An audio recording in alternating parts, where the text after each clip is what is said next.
Hi guys, welcome back to our channel. In case you're new here, my name is Maren and I'm Maureen. Yeah, so today we are going to be playing you a video of a Chinese man who got deported from Kenya, and you have to ask yourself, why would Kenya take such a drastic move to deport a Chinese man from Kenya, being that the two countries enjoy a good trading relationship and China prides itself with having good relationship with African countries, right? Yeah, so when you hear the word deportation, you'll be forced to go online and look for a reason or a video explaining why this man was deported from Kenya, yeah? But when you go to TikTok and search these cases, you won't find even a single standing case, and reason being, I think it's because Chinese people are the ones who own TikTok, you know? So it's very easy for them to remove any cases of racism where China is involved. Yeah, they're trying to clean up their image. Let's just say that. Yeah, so but in this episode, we want to play you guys videos of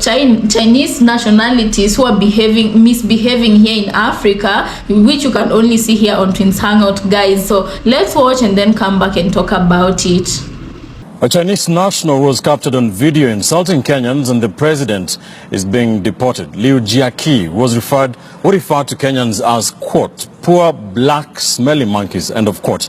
Is being deported this evening. His flight is set to leave the Jomo Kenyatta International Airport at 10:45 p.m. The Ministry of Immigration says he was deported on racism grounds hours after his permit for selling motorcycles was cancelled. The Chinese embassy in Nairobi says that the remarks were personal and do not in any way represent the views of the vast majority of Chinese people.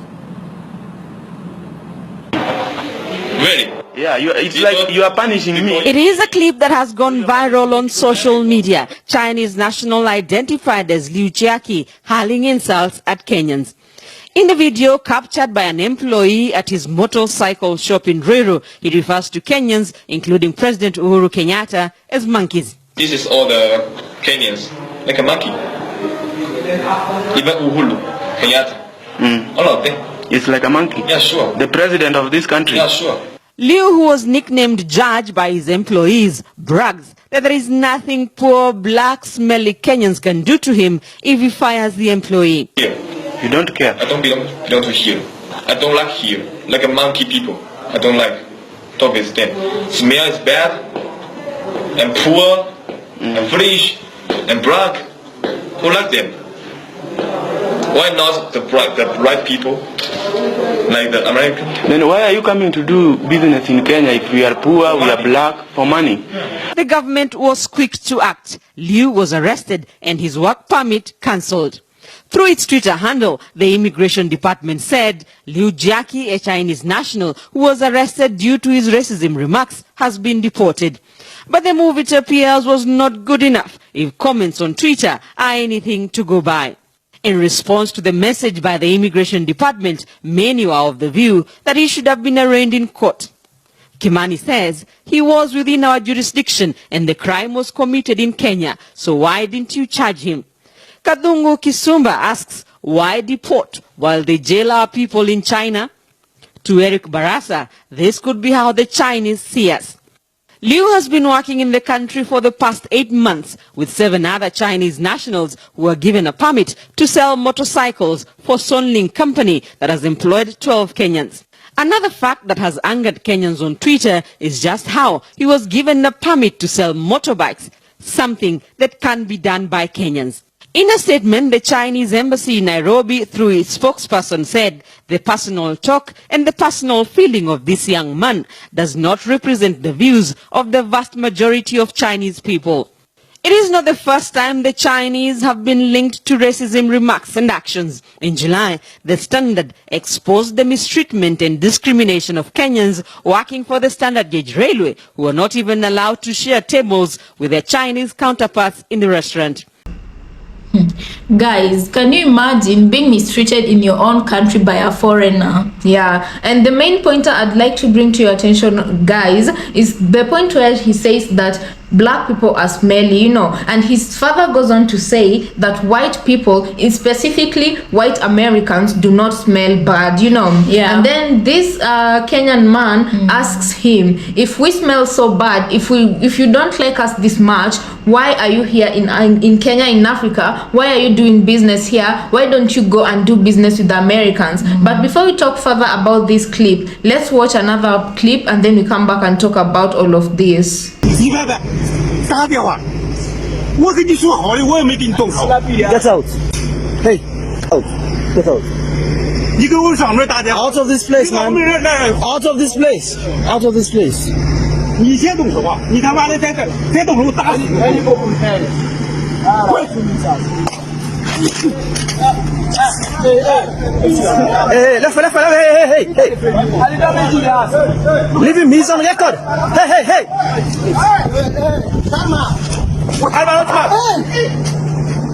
He's on record, leave him.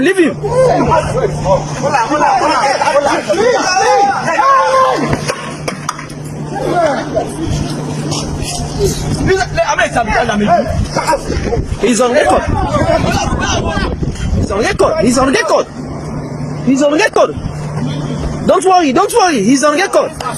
So guys, let's watch another clip of a Chinese man paying his African workers, and they're in an African country. To be specific, they're in Zimbabwe. The reason why this clip went so viral was because of the manner in which this Chinese person used to pay this African man. So let's watch this video and then we come back and talk about this issue.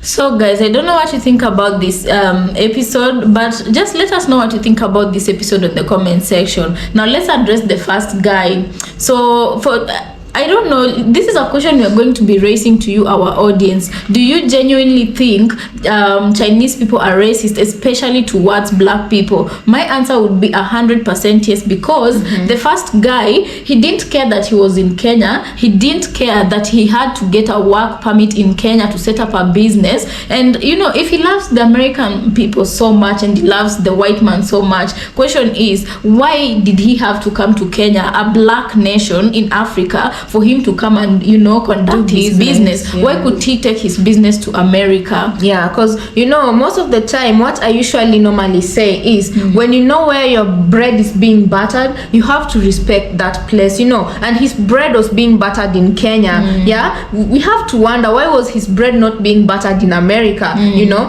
this very same group of people are the ones who usually get really angry, and you can agree or disagree with us on the comment section. Yeah, the ones who usually get very angry when anybody calls them yellow people. You know, when anybody calls them ni hao, for some reason, I don't know, as we think it's a greeting, but some of them get offended, you know. Some of them here in Africa, to be specific in Kenya, because of their dialect, someone will joke with them, you know, to just, you know, joke with them. They don't usually like that. Yet someone will sit in his office, think that it is okay to call Kenyans as a collective monkeys, and not just Kenyans. He further went on to insult the then president of Kenya, President Uhuru Kenyatta. And what action did the government take against him? They chose to deport him and cancel his work permit. But you know, Kenyans weren't satisfied with this action that the government took. They were like, you know, when our people are in China, should an African there do the slightest mistake, they will be put in a Chinese jail. They will be judged very harshly and put in a Chinese jail. So many Kenyans were calling for him to be arrested and actually be detained and, you know, jailed here in Kenya instead of him being deported. But anyway, that is how the case ended. with him being deported from Kenya. So let's talk about the other clip, the second clip of the angry Chinese guy who was, being mad at the co-workers. Now this one I can truly say, this second Chinese man, he was truly handled. he truly met his match, Yeah. He truly met his match. I can commend the African guy for having good karate skills. Yeah, so from what we were seeing, looks like they were having a misunderstanding and he was shown the way out of the premises. But this Chinese guy chose the hard way out, he attacked another guy who seemed to be another supervisor, but he was an African supervisor, you see. So the African supervisor was well prepared for him. Yeah, I just think the Chinese guy couldn't stomach the thought of a black person giving him orders, or a black person ignoring him, or a black person refusing to take orders from him. Right. The funny thing is, the Chinese guy couldn't even speak in English, to communicate to these guys. Yes. But these guys are speaking in English, so he can understand what they're saying. Yeah. So he couldn't stomach the fact that they were ignoring him. That is why he resorted to violence.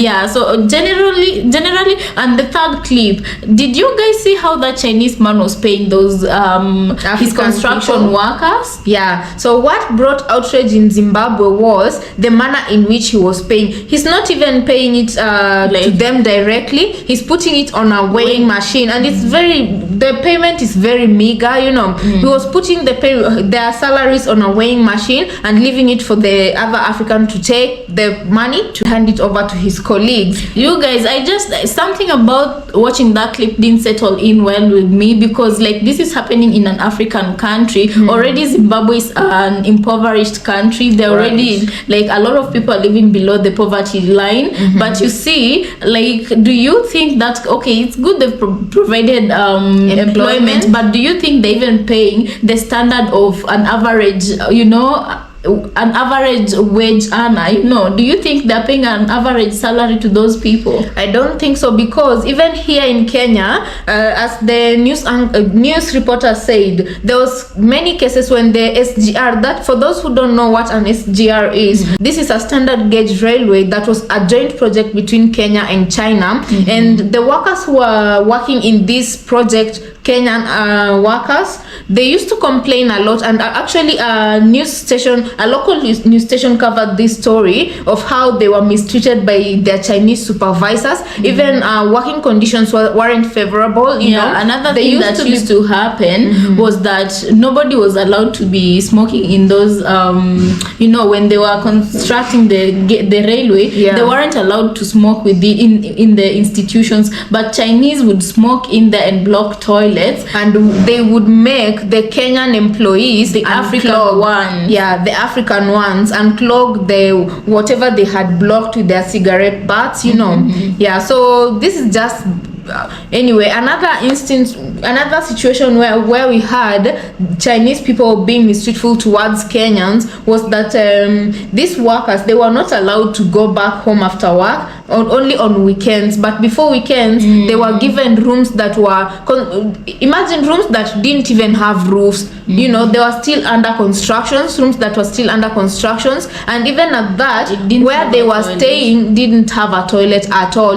So they were making these Kenyan people to stay in very inhumane conditions. Another thing, there's this documentary we watched about Chinese people having companies in African countries. And so let's focus on Ethiopia. Ethiopia is a very fast growing country, amongst one of the fastest growing in Africa. But the people who are developing Ethiopia is not even Ethiopians themselves, it's foreign investors, people from France, and of course you can't forget to mention China. So in that documentary, they were talking about this Chinese company that had a shoe company in that country, where Africans went to apply and they got jobs there. But this is where it gets interesting. All right, they had Chinese supervisors. These Chinese supervisors ran that company like a military base. Imagine, I feel like this was a way to dehumanize people. So the first thing they used to be told to do when they arrived at their workstations is not to go work on their workstation. If you're the one who's making the stitches on the shoes, if you're the one who's working on the sole, that go to your work respective workstation. No, what they used to be told instead was to make a very huge line on the parade ground where they're asked to march. You know those routine when you're told to march, that is to now make you okay, they used to call it, they're teaching them how to follow rules, right? But you know, they're made to march and just do a whole bunch of stupid things before you start. And then once you're done with that, and then you go to your work position, some of these workers used to complain that some of their Chinese supervisors, if they tell you something and you still don't get it correctly, some of them would even go further to throw shoes on you in your face, you know, going on to injure you, such like just mistreatment in the work positions, you know. And the payment was not even that good, and no one can dare complain, because then if you complain, you are fired from the job, you and know. they get whatever they used to make, was it 2,000 shillings, 2,000 Kenyan shillings? I don't know, but it was just little, just very a meager pay. sum, you know. Yeah, so over and above, guys, let us know what you think about this episode, about the presence of China in Africa. And like literally, to my African people, I'd say you guys need to wake up, you need to wisen up. But most importantly, I feel like I need to speak to African governments, because they're the ones who set the policies. And you know, when someone comes into Kenya and you make it, okay, not easy, but they come into Kenya or any other African country and feel like they can treat the native people there in any way, shape or form, that it means that there isn't enough laws to guide, protect the local citizens. Yeah. So guys, let us know what you think about this episode, and if you have not subscribed to our channel, please remember to do so. So let's see each other on the next video.